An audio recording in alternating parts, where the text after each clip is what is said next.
السلام عليكم ورحمة الله وبركاته.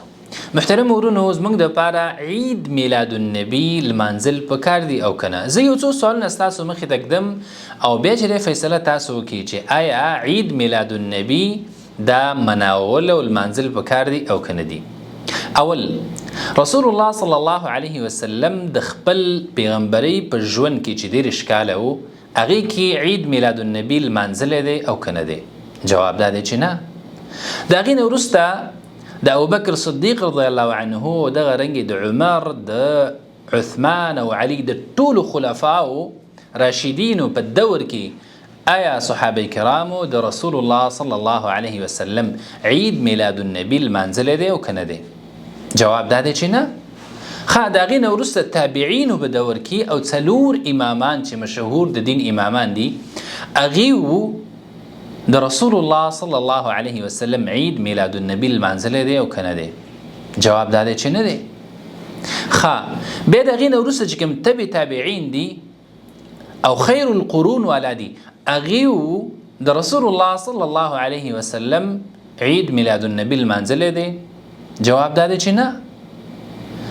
دا کله شروع شو؟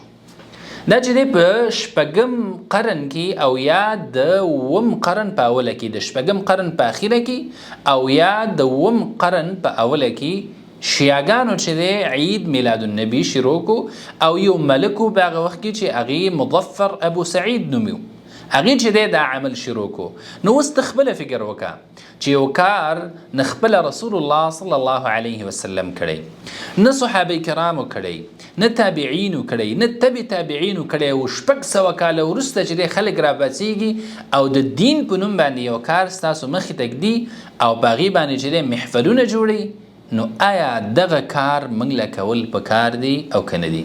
اسان سوال اخیره کې د صحابه کرامو او تابعینو او د تبع تابعینو نه زمونږ مینه محبت چې دی د رسول الله صلی الله علیه وسلم سره زیات دی او که کم؟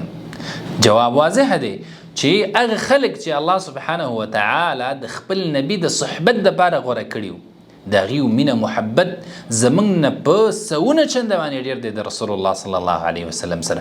هغې دا کار نه دی کړی. دغه رنګې خیر القرون چې د رسول الله صلی الله علیه وسلم قرن هغې نه وروسته او بیا دغه 3 قرنونه چې دي د خیر القرون ویلی شوي په دغه وخت کې چې دی هم دا عمل نه دی شوی. 600 کاله وروسته یو عمل کیږي او هغه چې دی د دین برخه ګرځولی کیږي. نو اوس خپله فکر وکړه، ته عاقل الله سبحانه وتعالی تعالی عقل درکړی دی چې د دې لمانځل پکار دي او که نه دي؟